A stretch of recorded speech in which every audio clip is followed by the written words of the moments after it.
Assalamualaikum warahmatullahi wabarakatuh. Innal hamdalillah nahmaduhu nasta'inuhu wa nastaghfiruh wa na'udzu billahi min shururi anfusina wa min sayyiati a'malina may yahdihillahu fala mudhillalah wa may yudlilhu fala hadiyalah. Asyhadu an la ilaha illallah wahdahu la syarikalah wa asyhadu anna Muhammadan abduhu wa rasuluh. Allahumma fassalli wa sallim wa barik ala Muhammadin wa ala alihi wa ashabihi ajma'in.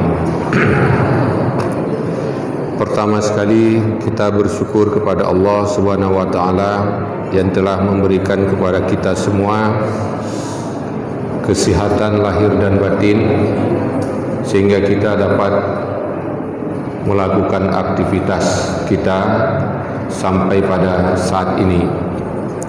Salawat kepada Rasulullah sallallahu alaihi wasallam yang telah membawa kita dari kondisi yang bersifat jahiliyah kepada kondisi yang islami, ya, sebagaimana yang kita rasakan sekarang ini.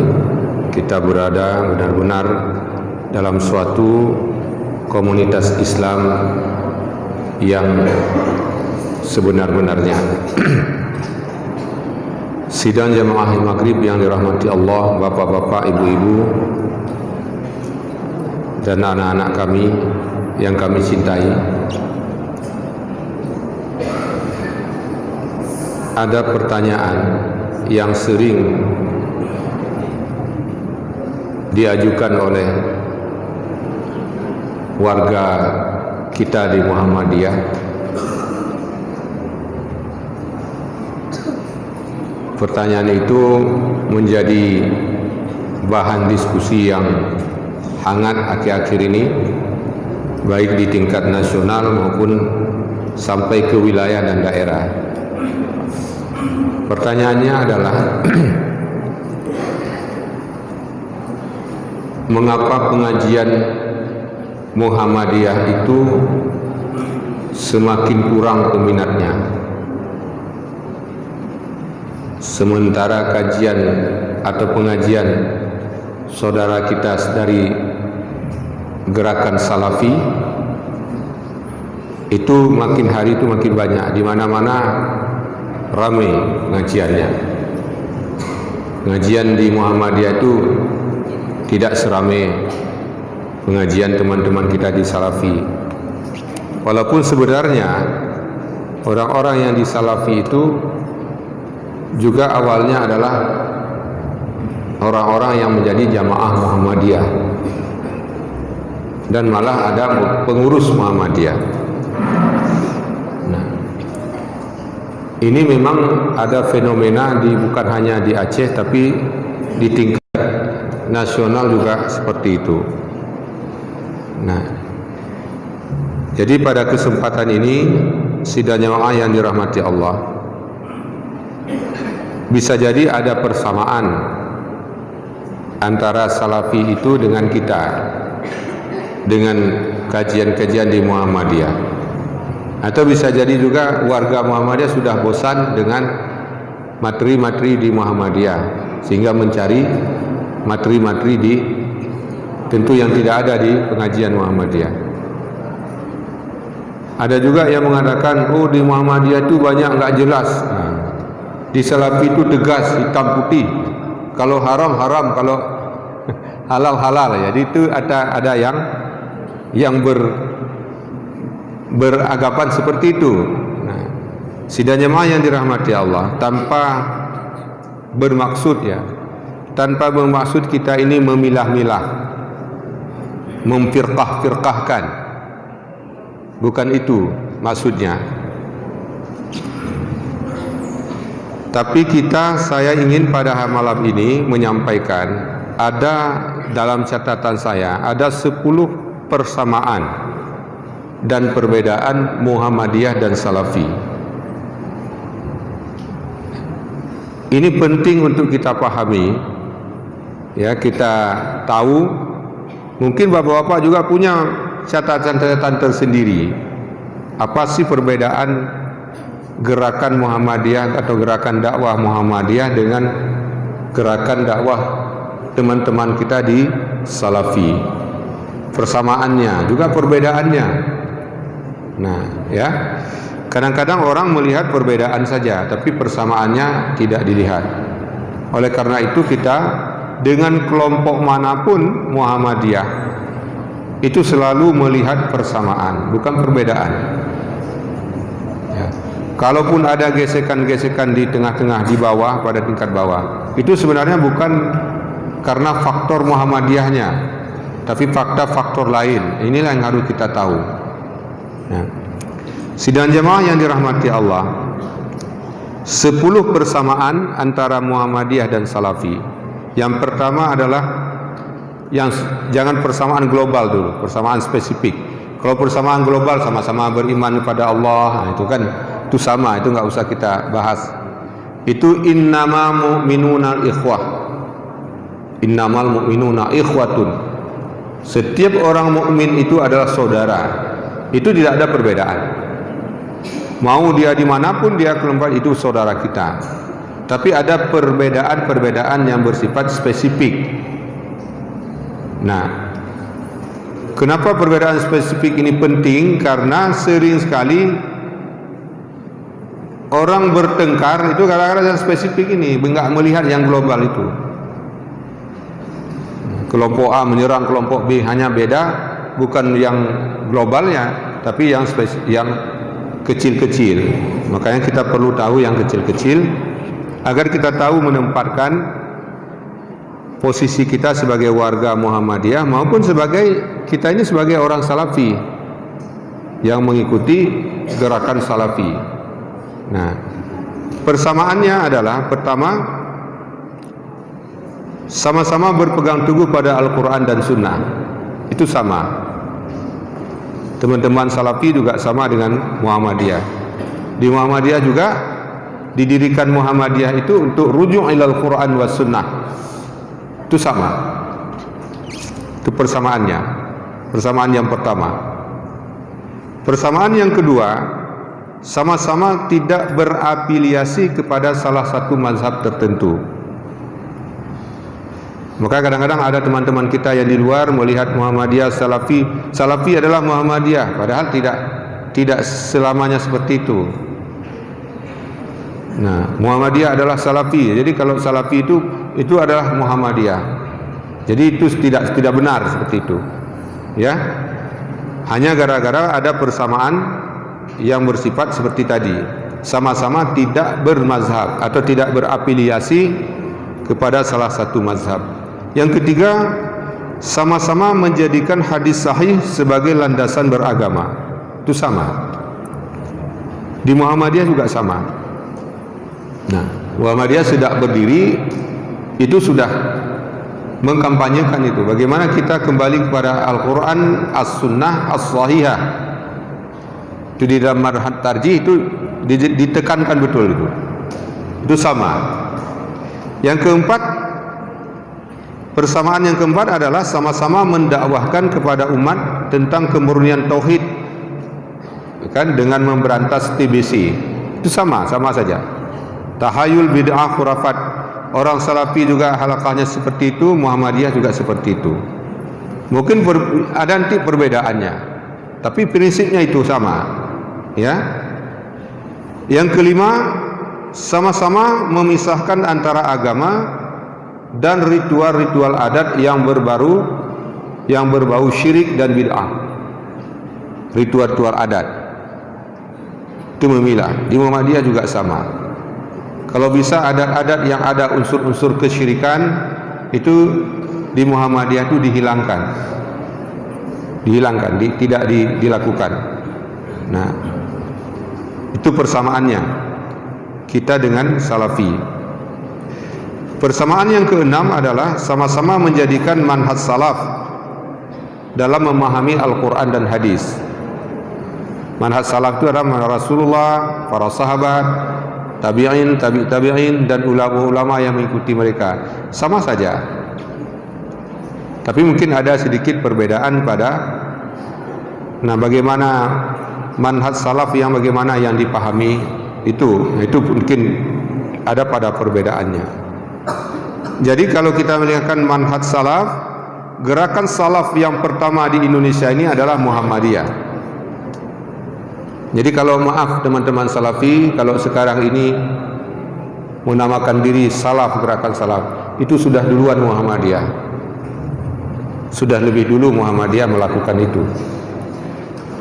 Sudah 110 tahun Muhammadiyah mengkampanyekan menggunakan manhaj salaf di dalam memahami Al-Quran dan hadis, tetapi evaluasi dari tahun ke tahun terus, dari muktamar ke muktamar, maka Muhammadiyah jauh lebih dewasa dibandingkan organisasi-organisasi yang baru menisbatkan diri pada manhaj salaf. Ini maaf, Muhammadiyah itu jauh lebih dewasa. Muhammadiyah ini sudah kenyang dengan berbagai persoalan. Belanda, Jepang, masa Orde Lama, PKI. Dan dulu kita di Aceh juga sudah kenyang, di samping itu ada konflik lagi. Ini sudah kenyang itu kita semua. Nah, oleh karena itu manhaj salaf di Muhammadiyah itu sudah ada evaluasi sesuai dengan kondisi dan perubahan masyarakat. Kemudian sama-sama yang ketujuh, sama-sama menolak hadis dhaif sebagai sumber ajaran agama. Itu sama. Di Salafi juga tidak menerima hadis dhaif, Muhammadiyah juga tidak menerima. Tidak menggunakan hadis dhaif sebagai landasan beragama. Yang kedelapan, sama-sama menyatakan bahwa ahli sunnah wal jamaah adalah orang-orang yang berpegang teguh kepada Al-Quran dan As-Sunnah. Itu adalah ahli sunnah wal jamaah. Meskipun mungkin ada perbedaan pemahaman tafsir, misalnya perbedaan dari tingkat fikih, ada juga nanti perbedaannya ke arah tasawuf. Itu nanti itu dijelaskan nanti. Yang jelas intinya itu. Yang ke-8, sama-sama mengakui semua sahabat itu adil.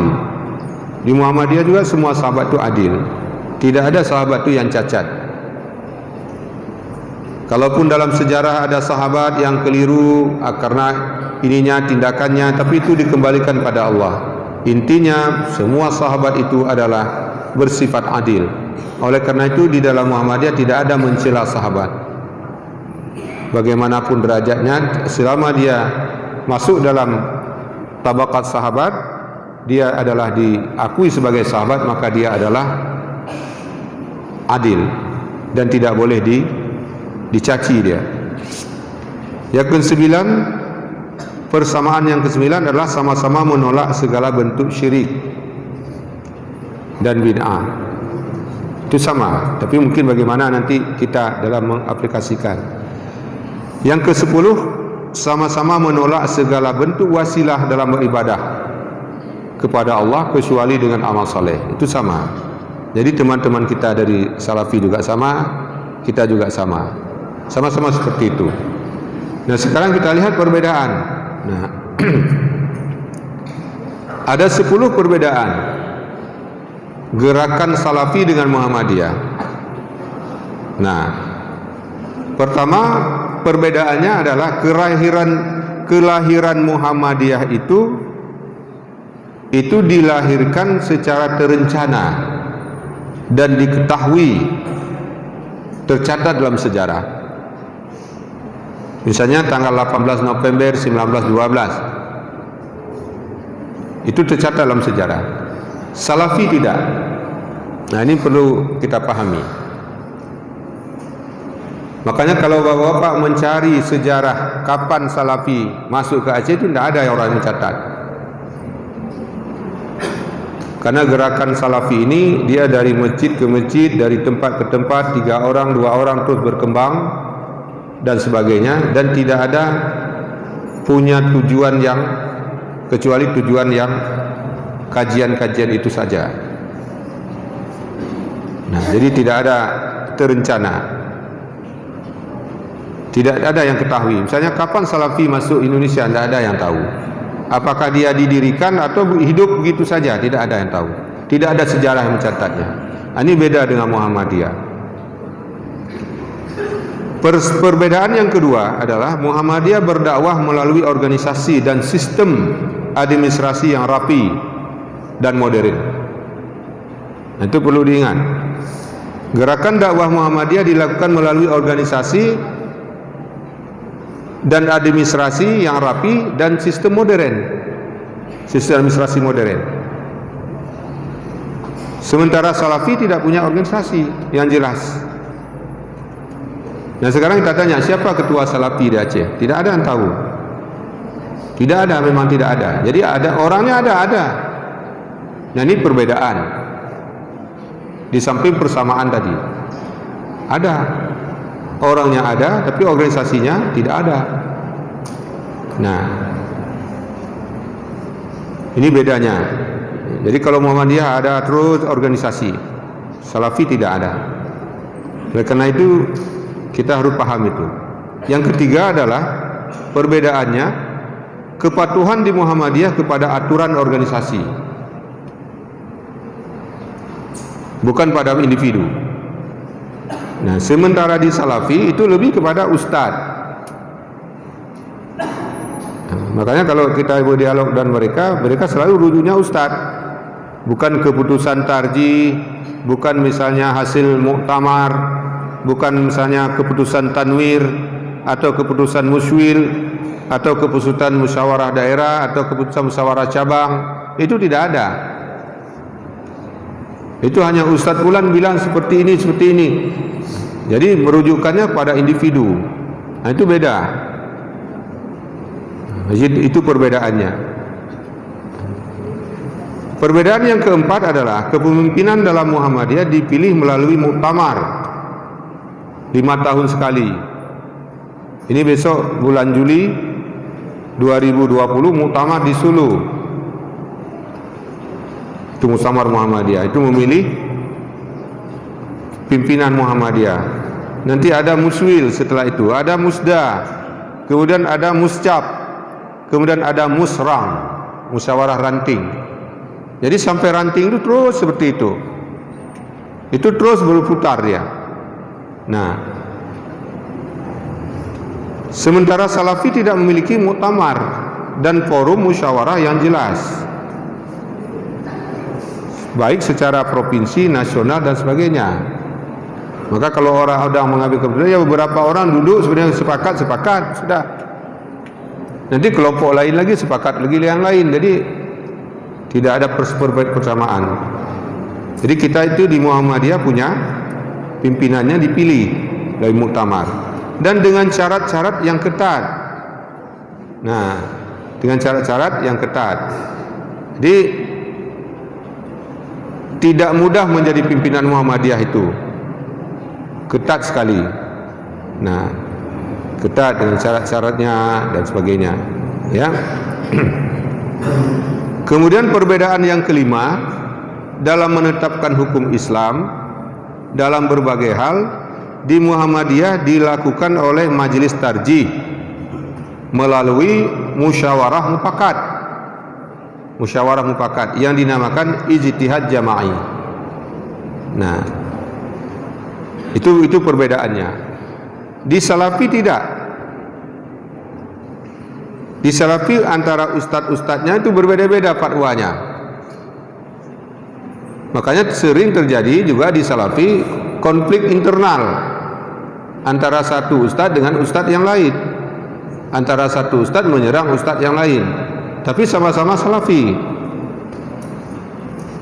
Ustadz A mengharamkan, Ustadz B membolehkan. Jadi ini juga satu hal yang lemahnya. Di Muhammadiyah tidak ada. Pendapat saya pribadi itu bukan pendapat Muhammadiyah, itu pendapat pribadi. Di Muhammadiyah apa pendapatnya? Baca keputusan tarjih. Ada keputusan tarjih, bacalah di situ. Nah, itulah pendapat Muhammadiyah.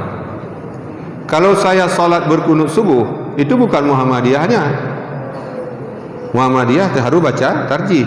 Walaupun saya pribadi berkunut misalnya, atau kunut witir. Jangan nanti ada orang Muhammadiyah satu berkunut, lalu seolah-olah semua Muhammadiyah itu berkunut. Tidak. Begitu juga sebaliknya, atau tidak kunut dan sebagainya. Mengapa tidak kunut? Oh, karena Ustaz Bulan tidak kunut. Bukan seperti itu. Itu diputuskan melalui munas tarjih. Nah, itu bedanya. Perbedaan yang keenam, Muhammadiyah memahami Al-Quran dan Sunnah secara tekstual maupun kontekstual. Nah, itu tadi sepakat kita bermanhaj salaf. Tapi dalam manhaj salaf itu, dalam metode memahaminya, Muhammadiyah memahami secara teks maupun konteks. Nah, sementara teman-teman kita di Salafi itu banyak terikat dengan teks. Tekstual sekali. Meskipun di Muhammadiyah juga ada dalil-dalil Al-Quran dan hadis itu dipahami secara tekstual, tapi ada yang dipahami secara kontekstual. Nanti dilihat apakah dia qat'i wal wurud atau dhanni al wurud, kapasitas bobot dalil itu, kualitas dalil itu. Nah, saya misalnya mencontohkan ya banyak. Ini ada juga, maaf ibu-ibu ya yang nanti mendengarnya. Contoh soal cadar. Soal cadar. Teman-teman kita Salafi cadar itu hampir wajib. Di Muhammadiyah tidak mewajibkan dan tidak mensunnahkan. Lebih kepada kemauan, kalau orang mau pakai enggak, kalau besok dia buka ya sudah. Yang jelas dia harus menutup aurat dengan baik. Itu contohnya. Jadi tidak terikat sekali dengan teks tadi. Begitu juga dalam hal melihat bulan, melihat waktu salat. Teman-teman kita di Salafi itu ru'yat itu adalah ibadah. Karena di dalam teks hadis seperti itu. Tapi kita di Muhammadiyah mentakwil teks itu, dibawa ke dalam kontekstual, tidak teks lagi. Sehingga melihat waktu salat itu tidak harus seperti ditulis dalam hadis. Mendirikan tiang apabila bayangan bayang-bayang satu benda sudah sama tingginya dengan panjangnya dengan benda, maka sudah masuk waktu zuhur misalnya. Atau sudah bergeser bayang-bayang itu dari benda itu. Tapi dalam melihat waktu salat, Muhammadiyah enggak melihat itu lagi teksnya, tapi ditakwil. Itulah namanya konteks. Kenapa konteks? Karena ilmu pengetahuan sudah berkembang. Nah, kemudian Muhammadiyah menetapkan sholat tarawih dengan 11 rakaat dengan pola 4-4-3. Itu tarjih. Sementara teman-teman kita Salafi cenderung kepada 2-2-2-3. Ada juga 2-2-2-2-1. Tidak ada yang salah antara dua ini. Maupun yang 20 tidak boleh kita bilang salah. Tapi inilah perbedaan, kecenderungan perbedaan tadi. Nah, ini diputuskan dalam tarjih, bukan melihat melalui pengajian seorang ustadz. Itu perbedaan. Yang kedelapan, Muhammadiyah memberantas syirik dan bid'ah dengan sedikit lunak, toleransi dan fleksibel. Ini Muhammadiyah. Maka prinsip dakwah Muhammadiyah itu ada dua. Pertama ada namanya at-taisir, memudahkan, mudahkan dulu. Makanya ketika orang datang pada Ahmad Dahlan, Kiai Haji Ahmad Dahlan, dia tanya, dia nggak pakai baju, nggak ada baju, dia nggak ada uang beli baju zaman itu. Wahai Kiai, apakah ibu saya telah meninggal dunia? Apakah saya sebagai seorang anak wajib saya buat selamatan untuk ibu saya? Kiai Haji Ahmad Dahlan tidak mengatakan tidak boleh, tapi menjawabnya dengan siasat. nanti saja kamu buat selamatan kalau kamu sudah kaya. Dia baju aja nggak ada. Dia mau berpikir mau buat selamatan untuk orang tuanya yang telah meninggal dunia. Tapi Ahmad Dahlan tidak mengatakan, oh tidak boleh itu bid'ah. Dia mengatakan itu, nanti aja kamu buat. Kalau kamu sudah kaya, nanti kamu buat. Kapan dia kaya? Wallahu alam. Mungkin jadi sampai meninggal dia nggak kaya-kaya. Berarti selama itulah dia tidak akan buat itu. Nah, jadi fatwa seperti ini ada. Tausiah seperti ini perlu namanya taisir, memudahkan dulu orang. Karena dia kalau kita bilang oh itu bid'ah, tidak sanggup dia cerna, tidak sanggup dia cerna. Nah ini masalahnya. Kemudian sedikit toleran, sementara fleksibel, sementara teman-teman kita Salafi itu hitam putih. Ini seperti tadi. Makanya banyak juga jamaah kita, karena di Muhammadiyah ini mengambang seperti itu, banyak yang lari juga ke Salafi, karena di sana hitam putih. Kita pada tingkat pendidikan kita ajarkan itu, tapi pada tingkat aplikasi kita mengajarkan prinsip-prinsip taisir. Kemudian yang kedua, satu lagi prinsipnya tafsir, menggembirakan dulu orang. Kita gembirakan orang dalam beragama, jangan menakut-nakutkan orang. Nah, jadi prinsip itu. Nah, jadi kalau kita menyampaikan seperti yang hitam putih, jadi yang menolak dakwah kita jauh lebih banyak yang daripada yang menerima. Nah, itu pertama persoalannya. Yang menolak lebih banyak dari yang menerima. Yang kesembilan, perbedaannya adalah Muhammadiyah memiliki rumusan tujuan yang jelas. Itu punya tujuan yang jelas, kemudian setiap tujuan itu dijabarkan lagi setiap muktamar ke muktamar, terus dan sebagainya. Nah, Salafi tidak punya tujuan yang jelas. Kemana arah kajian-kajian itu? Apakah hanya sekedar mendakwahkan orang salat seperti Rasulullah, cuma sebatas itu? Lalu bagaimana dengan masalah sosial, pendidikan, kesehatan, ekonomi? Nah, itu beda. Makanya banyak teman-teman Salafi datang ke kami di wilayah. Apa nih Muhammadiyah nih? Ini apa? Muhammadiyah itu bukan salat aja dipikir. Bukan soal mengajarkan orang salat saja. Ada perguruan tinggi, ada sekolah, ada ekonomi, ada bermacam-macam. Kalian pikir hanya cuman salat aja, masalah tauhid, masalah hal-hal yang bersifat pokok-pokok saja. Jadi kerja Muhammadiyah itu banyak, luas sekali. Nah, jadi kalau ada kekurangan-kekurangan di Muhammadiyah itu yang kecil-kecil, itu sangat wajar. Karena banyak sekali hal yang dikerjakannya. Nah, beda dengan Salafi. Salafi tidak ada program.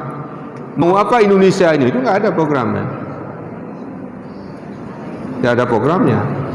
Tidak ada program yang tertulis. Misalnya Ustadz ini lain bilang, Ustadz ini lain bilang. Satu Ustadz mengatakan kita tidak boleh berorganisasi, haram hukumnya. Rasulullah tidak berorganisasi. Satu lagi nggak apa-apa berorganisasi. Nah, jadi ini juga satu antara sesama Ustadz juga saling terjadi perbedaan. Yang ke-10, yang terakhir, perbedaannya adalah Muhammadiyah memiliki pola gerakan yang terstruktur dan sistematis. Terstruktur. Ada ketua mulai ranting itu, ada ketua ranting, sekretaris ranting dan sebagainya, terus terstruktur. Dan punya kartu anggota. Makanya kalau Bapak ikhlas bermuhammadiyah, uruslah kartu anggota. Uruslah kartu anggota. Untuk apa? Itu namanya disiplin organisasi, tertib organisasi. Nah, mengapa Muhammadiyah itu hidup sampai 110 tahun sampai sekarang? Muhammadiyah itu bukan semakin hilang, semakin besar.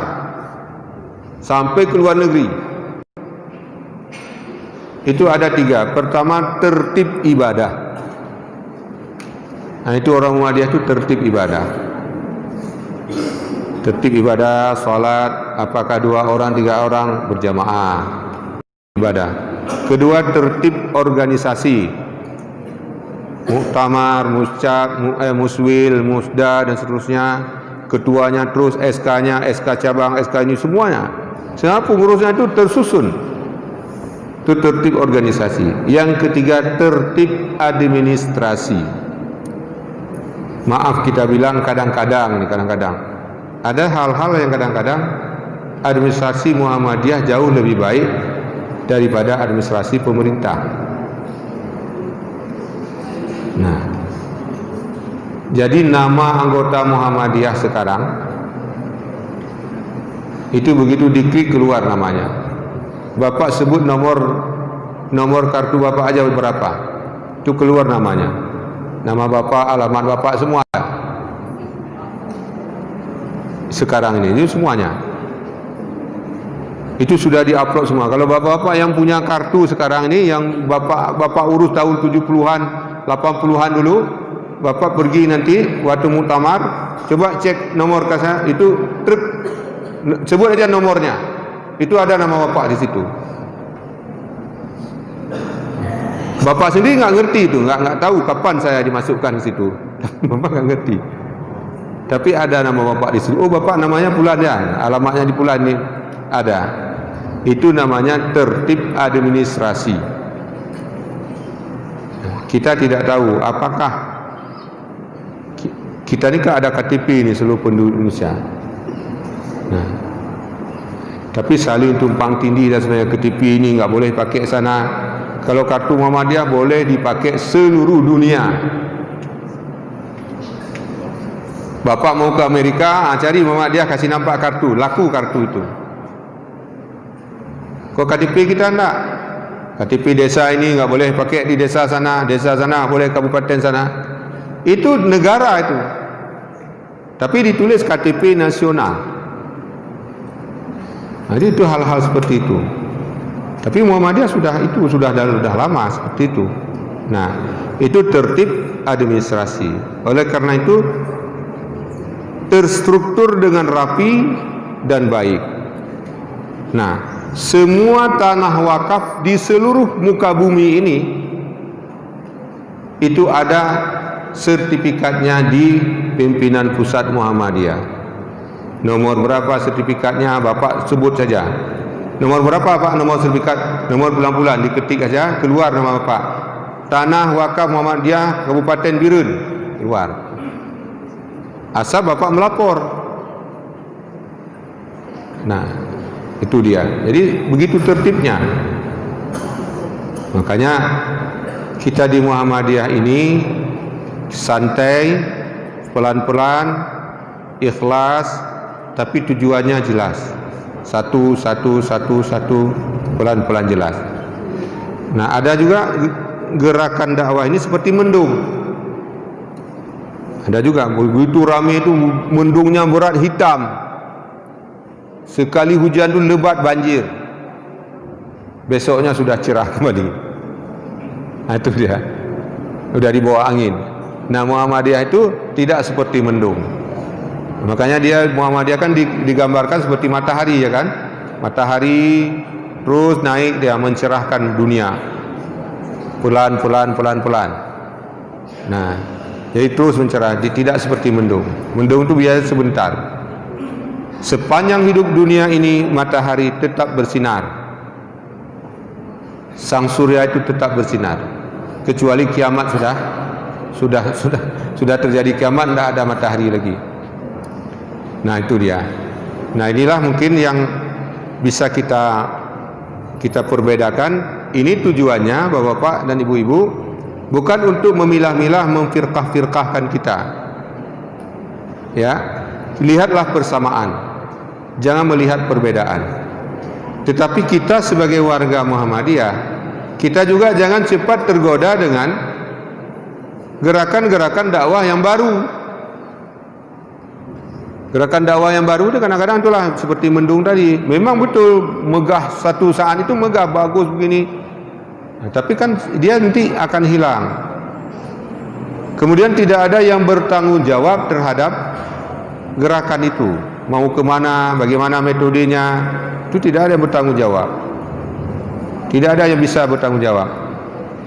Kalau Muhammadiyah ada yang bertanggung jawab. Kita ada pimpinan cabang, pimpinan daerah, pimpinan pusat dan wilayah, pimpinan pusat. Itu ada yang bertanggung jawab. Apapun persoalan sampai ke tingkat ranting, kalau tidak selesai di cabang, itu ditingkatkan daerah, daerah ke wilayah, wilayah ke pusat. Itu diselesaikan secara struktural. Nah, jadi di Muhammadiyah ini administrasinya ketat sekali. Ketat sekali. Jangan coba-coba tidak memenuhi administrasi. Itu tidak akan bisa. Siapapun dia. Di Muhammadiyah itu ketat sekali administrasi. Untuk apa? Untuk menjaga organisasi ini agar tetap hidup sampai kapanpun. Dan apa yang dikerjakan, diusahakan oleh warga Muhammadiyah itu abadi dia, tidak boleh hilang. Nah, misalnya ada satu tanah dipelopori oleh cabang, misalnya cabang mana misalnya, itu dilapor ke pusat, itu sampai kiamat jangan hilang usaha anggota-anggota cabang itu. Walaupun mereka itu sudah meninggal dunia, tapi itu tidak boleh hilang. Terus ada itu. Makanya Muhammadiyah itu tidak pernah kehilangan tanah wakaf kecuali dirampok orang atau dipakai oleh pemerintah. Kita banyak tanah wakaf kita kasih ke pemerintah, tapi sertifikatnya sama kita, dipakai oleh pemerintah. Pemerintah datang ke kita, contoh, ini kasih contoh bukan untuk mengungkit ya, bukan untuk mengatakan, ini untuk kita ketahui saja. Puskesmas Batoh, Puskesmas Kecamatan Lung Bata, Kota Banda Aceh. Dulu masa wali kota Pak almarhum Pak Baharudin Yahya, itu beliau datang kepada pimpinan wilayah Muhammadiyah. Di Lung Bata ini tidak ada puskesmas. Kalau pemerintah mau memberi puskesmas, pemerintah hanya mampu membangun, tapi tidak sanggup membebaskan tanah. Mintalah mau tanah Muhammadiyah untuk dipakai. Muhammadiyah kasih tanah wakaf Muhammadiyah. Dan sekarang puskesmas Lung Bata itu berdiri di atas tanah wakaf Muhammadiyah. Itu dipakai oleh pemerintah sampai sekarang. Untuk apa? Untuk kemaslahatan masyarakat. Nah, kemaslahatan masyarakat. Makanya tadi kita bilang sama teman-teman Salafi, memajukan Islam itu tidak cukup hanya dengan halaqah-halaqah saja, dengan pengajian-pengajian saja. Islam itu memiliki tantangan yang luar biasa ke depan. Maka Muhammadiyah itulah solusinya. Solusi itu. Nah, teman kita di NU juga sudah menyadari itu. Sehingga NU sekarang sudah ada rumah sakit, sudah ada universitas. Itu kan syukur. Semua itu Islam punya, umat Islam punya. Betapa besarnya kalau dulu NU itu bergerak dalam masalah-masalah seperti ini. Mungkin sudah berapa cerdasnya umat Islam ini. Nah, itu hal-hal yang seperti itu. Nah, mungkin berapa menit lagi? Sudah habis kira? Habis ya? Nah, kalau habis waktu, mohon maaf, ini sebenarnya ada diskusi, tapi karena waktu, insyaallah pada waktu yang lain kita akan bertemu kembali. Nasrun minallah wa fathun qarib. Wassalamualaikum warahmatullahi wabarakatuh.